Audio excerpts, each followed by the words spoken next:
وطن میں بھی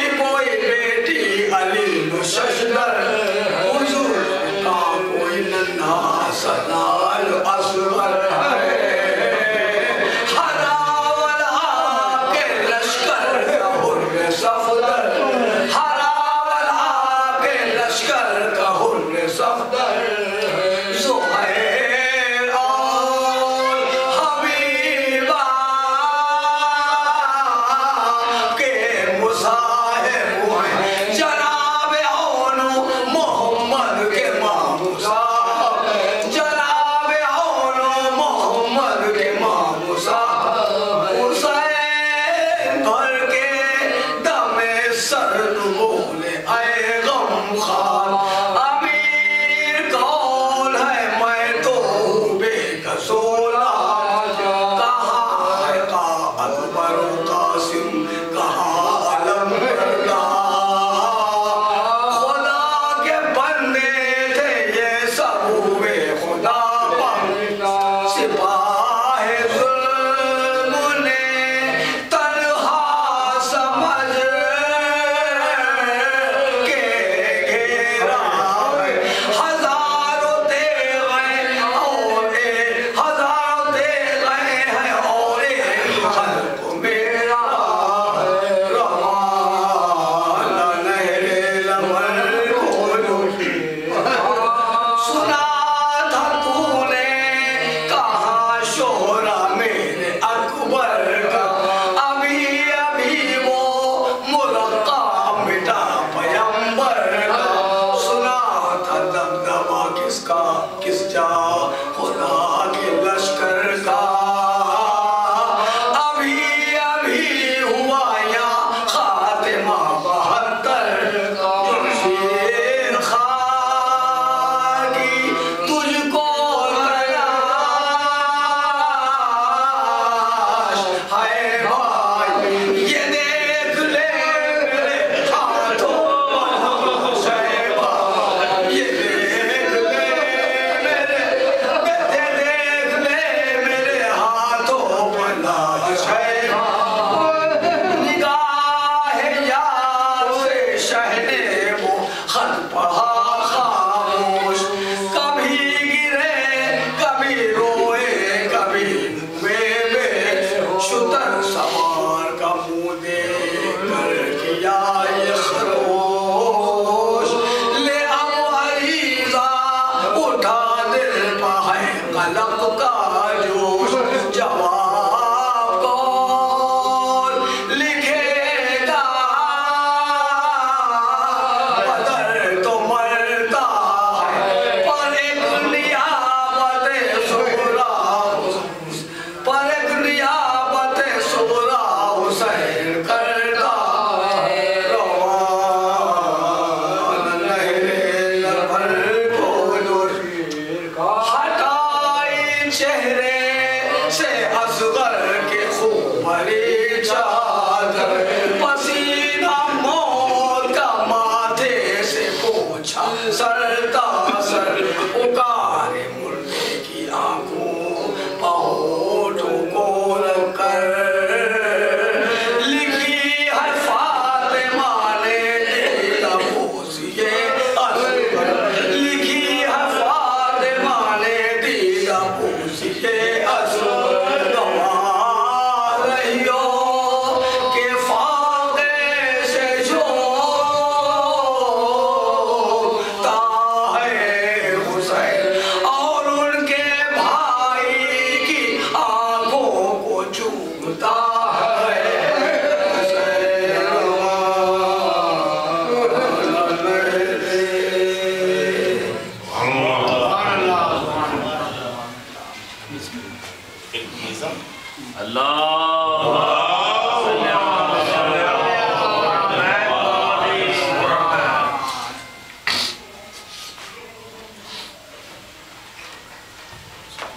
بارے دیگر بلندتر صلوات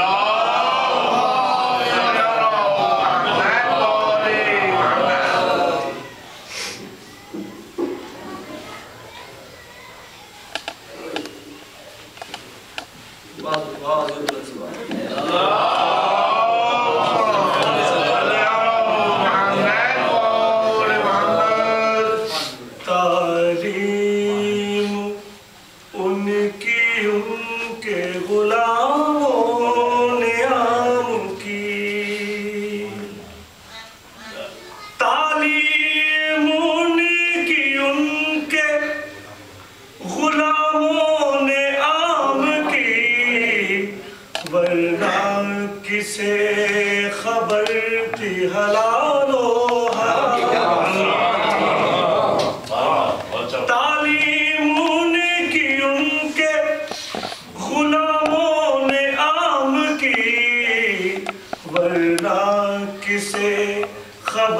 تھی حلال و حرام اور یہ فیض عشق ہے تقاضا حیات کا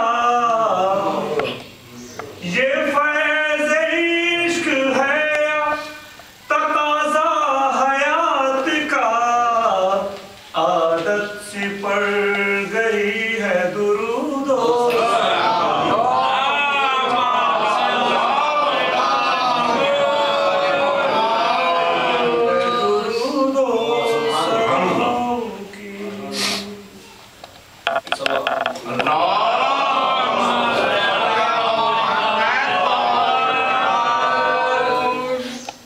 جو بھی منظر ہے کر بلائی ہے جو بھی منظر ہے کر بلائی ہے آج کس کی یہ یاد آئی ہے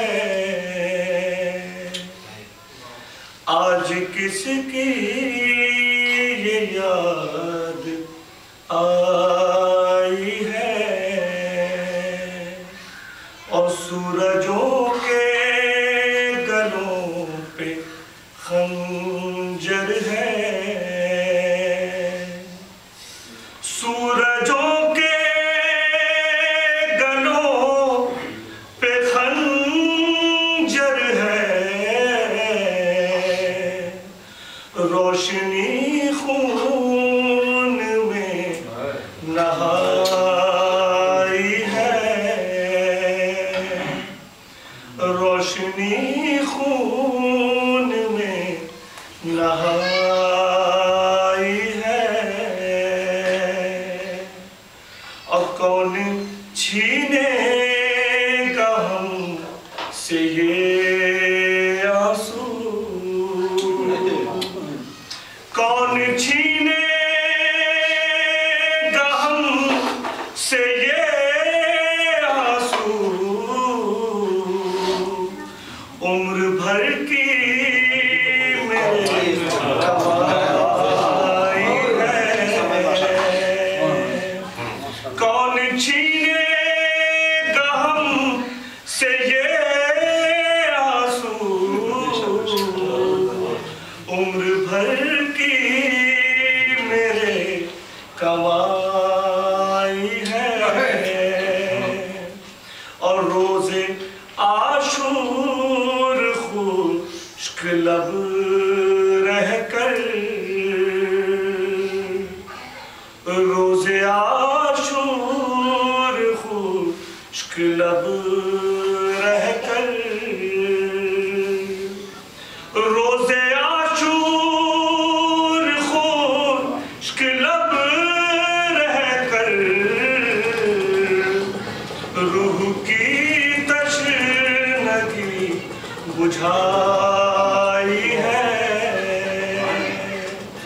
جو بھی منظر ہے کر بلائی ہے سبحان اللہ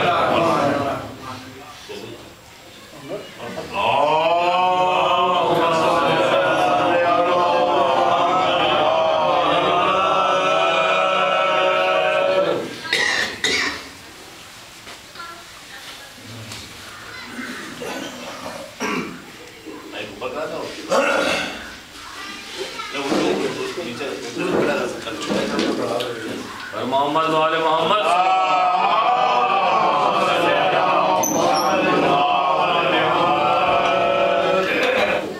رحم اللہ من قرأ سورة الفاتحة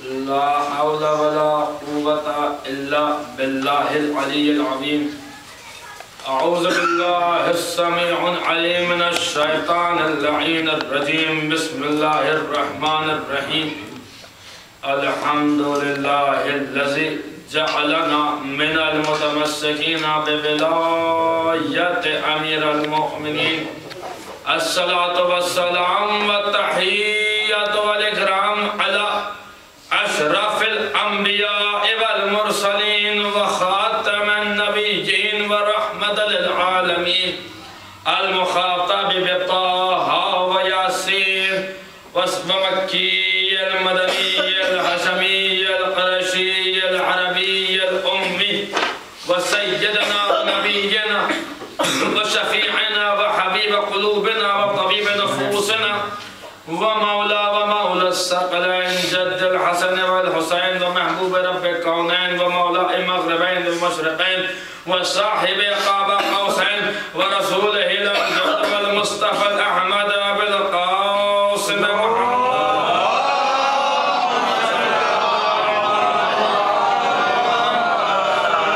وآله الطيبين الطاهرين المعصومين المظلومين المنتجبين الهادين المهديين لا سيما بقية الله في الأرضين عجل الله تعالى فرج الشريف ولعنة الله على أعدائهم وغاصب حقوقهم ومنكر فضائلهم ومصائبهم وولايتهم وشجاعتهم وطهارتهم وسخاوتهم أجمعين من يومنا هذا إلى قيام يوم الدين آمين رب العالمين اللهم خص أنت أول الظالم بالظلم ثم الثانية والثالثة والرابع اللهم لعن يزيد خامسا ولعن عبيد الله بن زياد وابن مرجانة وعمر بن سعد وشمرا وآل أبي سفيان وآل زياد وآل مروان إلى يوم القيامة أما بعد فقد قال الله سبحانه تبارك وتعالى في محكم كتاب المجيد والفرقان الحميد وهو أصدق الصادقين وقوله الحق بسم الله الرحمن الرحيم وما خلقت الجن والإنس إلا ليعبدون صلاة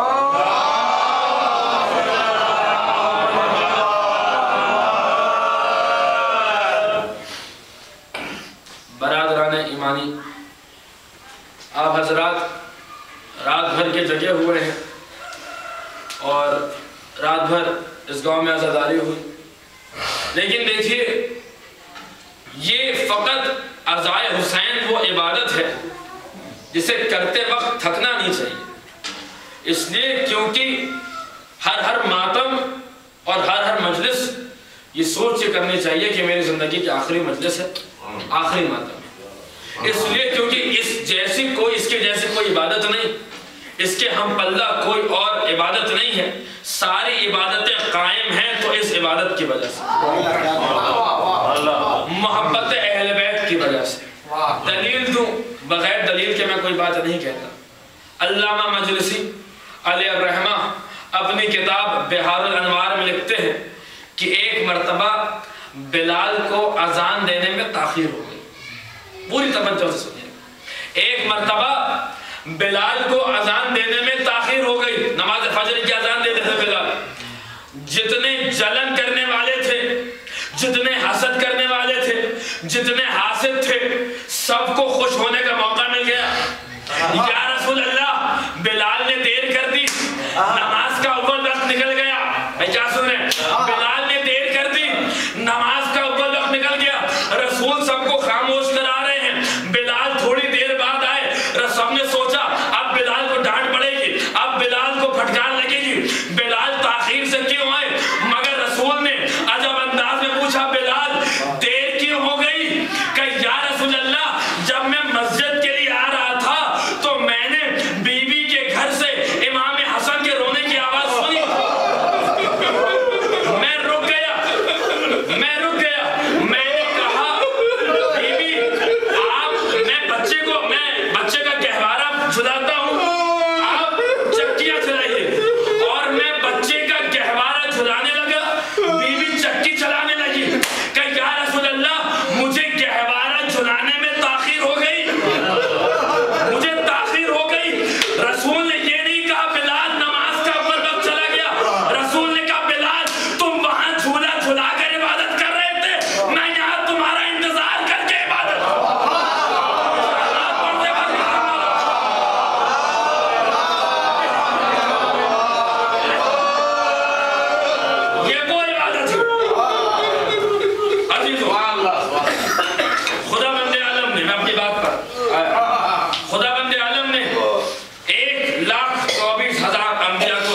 انسان کو عقل سلیم دی، عقل دیا کہ تم صحیح اور غلط میں تمیز کر سکو، صحیح اور غلط کا فیصلہ کر سکو. لیکن جب خدا بند عالم نے نبوت کے سلسلے کو منقطع کیا، ختم کیا، تو ہدایت کا سلسلہ ختم نہیں کیا، بلکہ 12 ائمہ کو رکھا اور ایک کتاب رکھی اور اپنے حبیب سے کہلوا دیا، کہہ دیجئے انی طالق فیکم الثقلین کتاب اللہ و عطرتی، میں تمہارے درمیان 2 ہم گرا شے چھوڑے جا رہا ہوں، 2 گرا قدر شے چھوڑے جا رہا ہوں. ایک اللہ کی کتاب ہے، دوسری میری عطرت ہے. ایک اللہ کی کتاب ہے، دوسری میری عطرت ہے. دونوں برابر ہیں، دونوں کی ہدایت برابر ہے. بھئی قرآن سے تمہیں فیض لینا ہے تو در اہل بیت پر آؤ، اہل بیت کے بارے میں جاننا ہے تو قرآن سے پوچھو. بھائی قرآن بتائے گا کہ اہل بیت کیسے ہیں، اہل بیت بتائیں گے قرآن کیسی ہے. قرآن کی کون سی آیت دن میں نازل ہوئی، کون سی آیت رات میں نازل ہوئی، کون سی آیت پہاڑ پہ نازل ہوئی، کون سی آیت میدان میں نازل ہوئی، کس آیت کی کیا تفسیر ہے، کس آیت کی کیا تعبیر ہے. اور قرآن بتائے گا کہ صاحبان مودت کون ہے، سورہ بحر کے وارث کون ہے، صاحب آیت کے وارث کون ہے، صاحب ذی القربہ کون ہے. قرآن بتائے گا کہ اہل بیت کون ہے. عزیزوں اہل بیت کو پہچاننے کا سب سے بہترین طریقہ ہے قرآن. اسی لیے پیغمبر کی ایک حدیث ہے، کیا حدیث ہے؟ اولنا محمد، اوسطنا محمد، آخرنا محمد، کلنا محمد، اول بھی محمد، اوسط بھی محمد، آخر بھی محمد، سب کے سب محمد.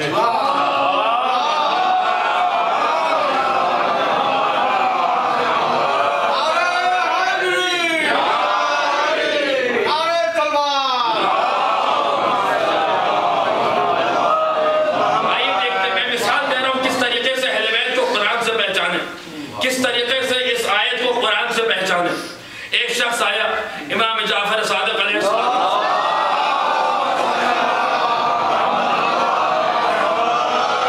امام علی مقام کی بارگاہ میں آتا ہے، ان کے بیچ جو گفتگو ہوئی اس کا مفہوم پیش کر رہا ہوں. کہا مولا آپ کے جد نے کہا ہمارا اول بھی محمد، اوسط بھی محمد، آخر بھی محمد، سب محمد. کہاں سارے محمد ہیں؟ کوئی محمد ہے، کوئی علی ہے، کوئی فاطمہ ہے، کوئی حسن ہے، کوئی حسین ہے، کوئی سجاد ہے، کوئی باقر ہے، کوئی جعفر ہے. سارے محمد کہاں؟ امام نے کہا قرآن لے گیا. قرآن لایا. یہ کیا ہے؟ کہا آقا قرآن. کہا کھولو. اس نے قرآن کھولی. کہا یہ کیا ہے؟ کہا الحمد. یہ کیا ہے؟ سورہ بقرہ. یہ کیا ہے؟ سورہ آل عمران. یہ کیا ہے؟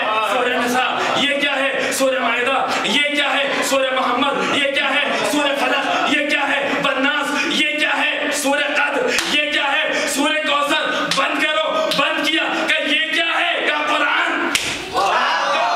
کہہ رہے تھے کہ الحمد ہے، بقرہ ہے، آل عمران ہے، فلق ہے، بناس ہے، علم نشرہ ہے. اب کہہ رہے ہو قرآن ہے.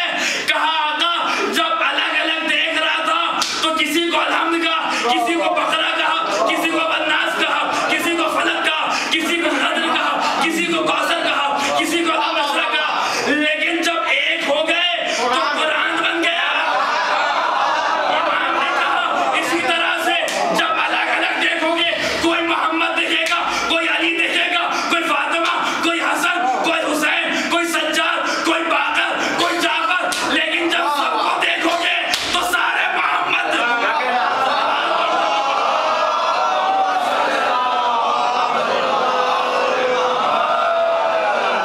سارے کے سارے محمد دکھائی دیں گے. اور اس موقع پر، اس مقام پر خطیب الایمان ایک جملہ کہا کرتے تھے. ان کا جملہ سن لیجیے. وہ کہتے تھے یا رسول اللہ آپ نے یہ کیوں کہا کہ ہمارے سارے محمد ہیں، کلنا محمد، سارے محمد ہیں. بھئی 14 میں 4 محمد ہیں تو 4 علی بھی تو ہیں. یہ کیوں نہیں کہا کہ سارے علی ہیں؟ یہی کیوں کہا کہ سارے محمد ہیں؟ تو خطیب الایمان کہتے ہیں کہ عجب نہیں آواز رسالت آئے. اے نادان، جب ایک علی دنیا سے برداشت نہ ہو سکا، اگر میں سارے کے سارے علی کہہ لیتا.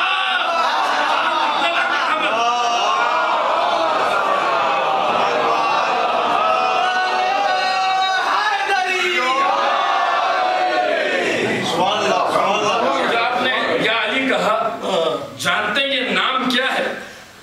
قرآن میں آپ نے پڑھا ہوگا، سنا ہوگا، تفاسیر میں ذاکرین سے سنا ہوگا کہ جناب، اور آپ ماشاءاللہ خود بھی صاحبان نظر ہے، جناب داؤد لوہا پگھلا دیا کرتے تھے، ہاتھ میں لوہا آتا تھا پگھل جاتا تھا۔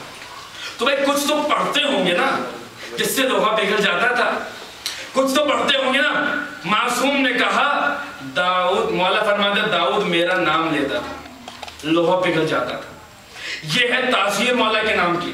اور ایک اور بات اپنی دلیل کے لیے یہاں پر عرض کر دوں، علامہ ہاشم بہرانی اپنی کتاب مدینۃ المعاجز جلد نمبر 1 میں لکھتے ہیں، کہتے ہیں ایک مرتبہ مولا کا گزر ہوا، مولا نے دیکھا کہ ایک یہودی عالم دین ہے، یہودی عالم ہے، وہ پانی میں چلتا ہے، پانی میں چلتا ہے۔ تو پتہ چلا مولا کو، مولا نے کہا تم پانی میں چلتے ہو؟ کہاں میں پانی میں چلتا ہوں۔ کہا چل کے دکھاؤ۔ اس نے پانی پر قدم رکھا اور پانی میں چلنے لگا۔ جب پار کیا تو مولا نے قدم رکھا۔ یہودی کے قدم رکھنے پر اور مولا کے قدم رکھنے میں فرق تھا۔ یہودی نے جب قدم رکھا تھا تو پانی پانی تھا، جیسے ہی علی کے قدم پانی میں پڑے، پانی کے ہر قطرے نے چاہا علی کے قدم بوسی کر لے، قطرے سمٹتے رہے اور سمٹ سمٹ کر پتھر بن گئے۔ اس یہودی عالم دین نے جب یہ عالم دیکھا تو تعجب کیا، متعجب ہوا، کہا اے شخص میں تو چلا تو پانی پانی تھا، تو چلا تو پانی پتھر کیسے ہو گیا؟ مجھے بتا تو نے ایسا کیا پڑھ دیا، تو نے ایسا کیا پڑھ دیا؟ مولا نے کہا پہلے تو بتا تو نے کیا پڑھا؟ کہا میں نے آخری نبی کے وسیع کا نام لیا۔ مولا نے کہا تو نے جس وسیع کا نام لیا میں وہی علی ابن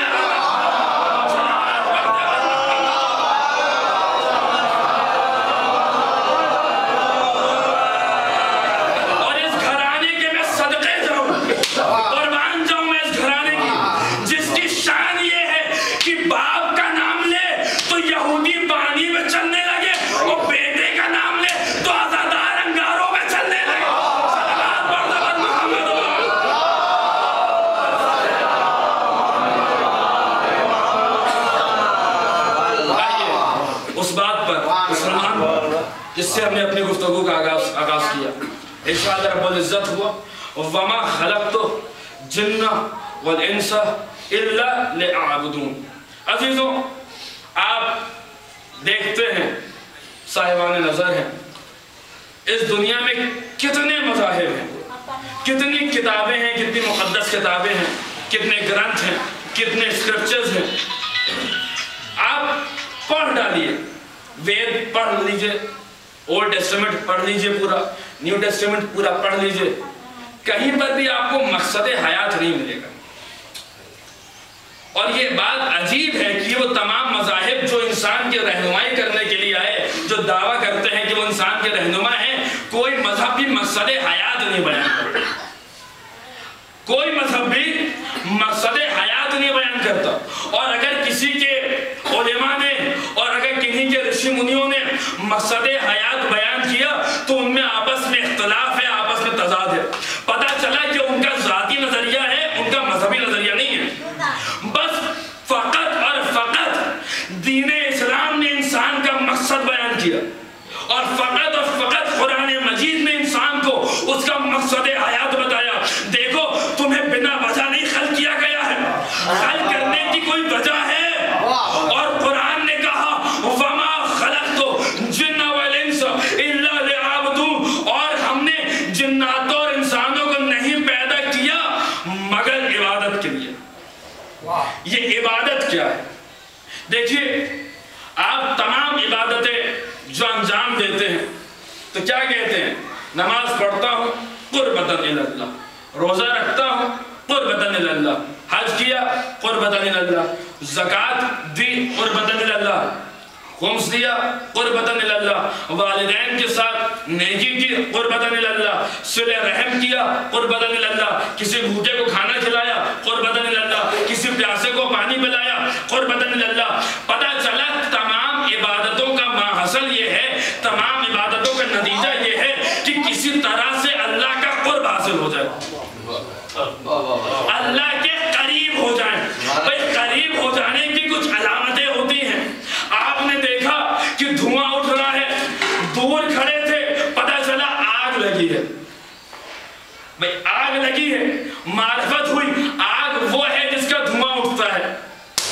قریب پہنچے تو دکھائی دی لپٹیں اٹھ رہی ہیں، تو اب قریب ہو رہے ہیں تو معرفت میں اضافہ ہوا کہ اچھا آگ وہ ہے جس کی لپٹیں اٹھتی ہیں، اور قریب پہنچے تپش محسوس ہونے لگی، بھئی دیکھ رہے جیسے جیسے قربت بڑھ رہی ہے معرفت میں اضافہ ہوتا چلا جا رہا ہے، قریب ہوئے پتا چلا آگ وہ ہے جو گرم بھی کرتی ہے، دھواں بھی نکلتا ہے، لپٹیں بھی اٹھتی ہیں، مگر ابھی آگ کی مکمل معرفت نہیں ہوئی۔ آگ کی مکمل معرفت تب ہوگی جب انسان اپنا ہاتھ آگ میں ڈال دے گا، تب اس کو پتا چلے گا اصل میں آگ ہوتی کیا ہے۔ پتا چلا قربت کی دلالت یہ ہے، قربت کی دلیل یہ ہے کہ انسان اپنے آپ کو بھلا کر جس کے قریب ہونا چاہتا ہے اس میں سما جائے، جو اس درجے پر فائز ہو جاتا ہے اسے امام العارفین کہتے ہیں۔ لیکن فرق ہے، وہ امام العارفین بھی یہ جملہ کہتا ہے پروردگار ہم تیری معرفت کا حق ادا نہ کر سکے، صلوات پڑھتے ہوئے محمد۔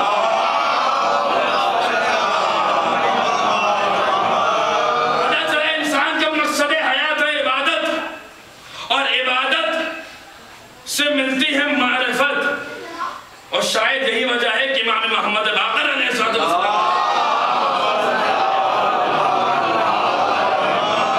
انسان کی قدر و قیمت اتنی ہی ہے جتنی اس میں معرفت ہے۔ امام کا فرمان، امام کا ارشاد ہے۔ تو ہمیں وہ تمام عبادات کو کرنے سے پہلے ذہن میں رکھنا چاہیے کہ ہماری معرفت میں اضافہ ہو رہا ہے یا نہیں ہو رہا ہے۔ معرفت میں اضافہ ہوتا کیسے ہے؟ معرفت میں اضافہ ہو ہی نہیں سکتا جب تک خلیفۃ اللہ کی معرفت نہ ہو۔ بھئی کوئی تو ہو جو بتائے کہ اللہ کے صفات کیسے ہیں، وہ رحم کرے، وہ کرم کرے، وہ خلق کرے، وہ رزق دے، بتائے میرا رحم ایسا ہے تو اس کا رحم کیسا ہوگا، میرا کرم ایسا ہے تو اس کا کرم کیسا ہوگا، میں جب مردوں کو ایسے جلاتا ہوں تو وہ مردوں کو کیسے جلاتا ہوگا، میں جب سورج کو ایسے پلٹاتا ہوں تو اس کے اختیار میں کیا کیا ہوگا۔ کوئی تو ایسی ذات ہو، کوئی تو ہو، اسی ذات کو ہم آپ خلیفۃ اللہ کہتے ہیں۔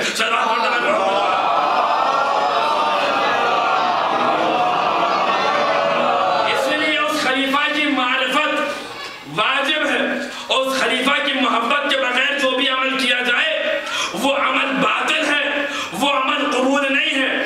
عزیزان محترم، ہمیں پتہ چلا کہ انسان کے مقصد حیات ہے عبادت۔ اگر وہ عبادت سے دور ہوا تو وہ اپنے مقصد سے دور رہے گا، اور جتنی دیر عبادت سے دور رہے گا اتنی دیر اپنے مقصد سے دور رہے گا۔ تو بھائی ہم نے دیکھا نماز پڑھی، جب تک نماز ہے تب تک عبادت ہو رہی ہے، نماز ختم ہوئی عبادت ختم ہو گئی۔ روزہ رکھا صبح سے لے کر شام تک، جب تک روزہ ہے تب تک عبادت ہے، ادھر روزہ ختم ہوا ادھر عبادت ختم ہوئی۔ چلیے وضو کی حالت میں ہے، ادھر سوئے ادھر عبادت ختم ہو گئی۔ تو کوئی تو ایسی عبادت ہو جو 24/7 چلے، جو 24 گھنٹہ چلے، جو ہر وقت چلے، ورنہ اگر وہ عبادت نہیں ہے تو انسان اپنے مقصد سے دور رہے گا۔ اب وہ عبادت کیا ہے سنیں، ایک بہت بڑی محترمہ روایت کرتی ہیں، اور یہ روایت ہے ڈاکٹر طاہر القادری کی سنائی ہوئی۔ وہ کہتے ہیں کہ ان معظمہ نے کہا میں جب بھی بزم رسالت میں بیٹھتی ہوں تو میں دیکھتی ہوں کہ میرے باپ علی کے چہرے کو دیکھ رہے ہیں، میرے باپ علی کے چہرے کا دیدار کر رہے ہیں۔ میں نے ایک دن پوچھ لیا بابا جان آپ جہاں بھی بیٹھتے ہیں علی کے چہرے کو کیوں دیکھتے ہیں؟ کہا اس لیے کیونکہ پیغمبر نے ارشاد فرمایا ہے علی کے چہرے کو دیکھنا عبادت ہے۔ کہتی ہے میں رسول کے پاس گئی، یا رسول اللہ کیا آپ نے فرمایا ہے، ارشاد فرمایا ہے کہ علی کے چہرے کو دیکھنا عبادت ہے؟ یعنی باپ کی کہی ہوئی بات پر یقین نہیں تھا۔ سبحان اللہ۔ باپ کو دنیا صدیق مانتی ہے، صدیق اکبر مانتی ہے، اما عجیب بات ہے اس باپ کی بیٹی اپنے باپ کو صدیق نہیں مانتی، لیکن یہ امت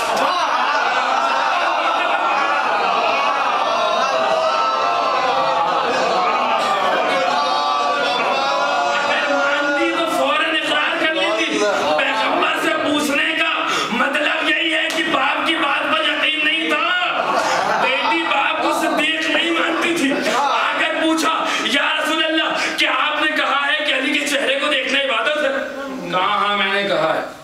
سنیے کتنی بڑی عبادت ہے. علامہ مجلسی علیہ الرحمہ اپنی کتاب عین الحیات جس کا ترجمہ روح الحیات کے نام سے ہوا اس میں لکھتے ہیں کہ ایک مرتبہ رسول تشریف فرما تھے, اصحاب ارد گرد بیٹھے ہوئے تھے کہ کسی نے کہا یا رسول اللہ فلاں شخص چین گیا تھا, وہاں سے لوٹا تو اتنا مال لے کر لوٹا, اب دنیا والے اس سے رشک کرتے ہیں, اس سے حسد کرتے ہیں. پیغمبر نے کہا کیا مال دنیا بھی کوئی ایسی شے ہے جس سے رشک کیا جائے, جس سے حسد کیا جائے؟ وہ دیکھو وہ شخص آ رہا ہے, ایک شخص آ رہا تھا, وہ دیکھو وہ شخص آ رہا ہے, یہ ایسی دولت لے کر آ رہا ہے کہ دنیا و آسمان میں کسی کے پاس ایسی دولت نہیں. وہ اصحاب دوڑے کہ بھائی تم کتنا مال لے کر آ رہے ہو, کہاں سے مال لے کر آ رہے ہو؟ کہیں میں کوئی مال لے کر نہیں آ رہا, میں نیکی کر کے آ رہا ہوں. کہ کون سی نیکی؟ کہ میں کسی ضروری کام کے لیے نکلا تھا, میں نے دیکھا وقت گزر چکا ہے, اب وہ کام نہیں ہو سکتا, اس لیے میں نے سوچا کیوں نہ کوئی نیکی کر دی جائے, کیوں نہ کوئی اچھا کام کر لیا جائے. تو فوراً ہی میرے ذہن میں خیال آیا کہ پیغمبر نے کہا ہے علی کے چہرے کو دیکھنا عبادت ہے. میں آیا, بس میں امیر المومنین میں پورے خلوص محبت مودت کے ساتھ میں نے علی کے چہرے کا دیدار کیا. لوگ بھاگے بھاگے دوڑے, لوگ دوڑے رسول کے پاس, یا رسول اللہ اس نے تو خالی علی کے چہرے کا دیدار کیا ہے, کون سی بڑی عبادت انجام دے دی؟ رسول نے کہا اگر زمین و آسمان پورے سونے کے ہو جائیں اور اس سونے کو رائے خدا میں خرچ کر دیا جائے تب بھی اتنا ثواب نہیں ہے جتنا محبت کے ساتھ علی کے چہرے کو دیکھا.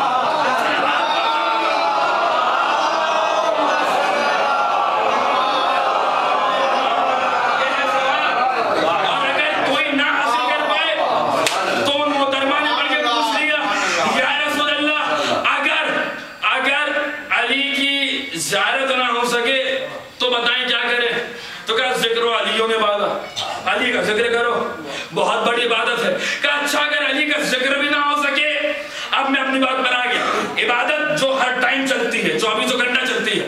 کہا اگر علی کا ذکر بھی نہ ہو سکے تو کہا علی کی محبت عبادت. یہ وہ عبادت ہے جو دن میں بھی ہوتی ہے, رات میں بھی ہوتی ہے, جاگتے بھی ہوتی ہے, سوتے بھی ہوتی ہے, کھاتے بھی ہوتی ہے, نماز پڑھتے بھی ہوتی ہے, وضو کرتے بھی ہوتی ہے, ہر سیکنڈ ہر لمحہ یہ عبادت ہوتی رہتی ہے. اور یہ کوئی معمولی عبادت نہیں ہے. معصوم نے کہا ہر عبادت پر دوسری عبادت فوقیت رکھتی ہے. وسائل الشیعہ کی روایات میں امام سے منسوب, بھائی نماز آپ پڑھ رہے ہیں لیکن پیسہ ہونے کے باوجود بھی حج نہیں کیا تو زندگی بھر کی نمازیں بیکار, اور حج کیا ہے مگر زکات نہیں دیتے تو وہ حج بیکار. پتہ چلا ایک عبادت پر دوسری عبادت فوقیت رکھتی ہے, ایک عبادت سے دوسری عبادت افضل ہے.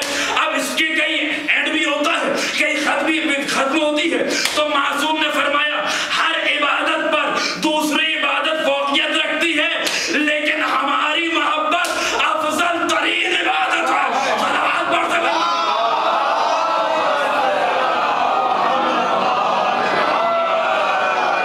یہ ہے حب علی.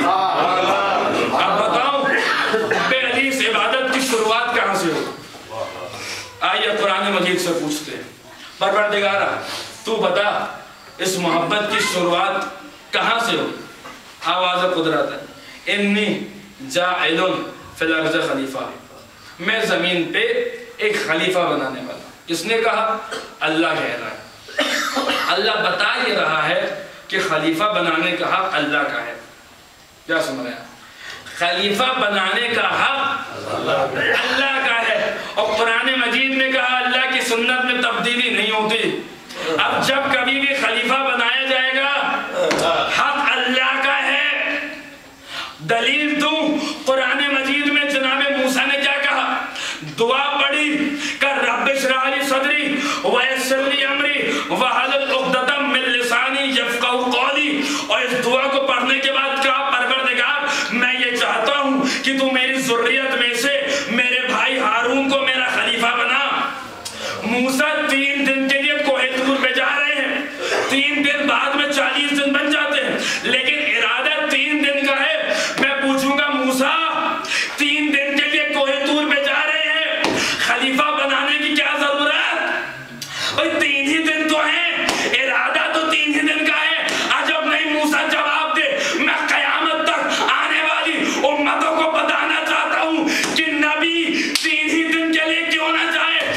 خلیفہ بنا کر جاتا ہے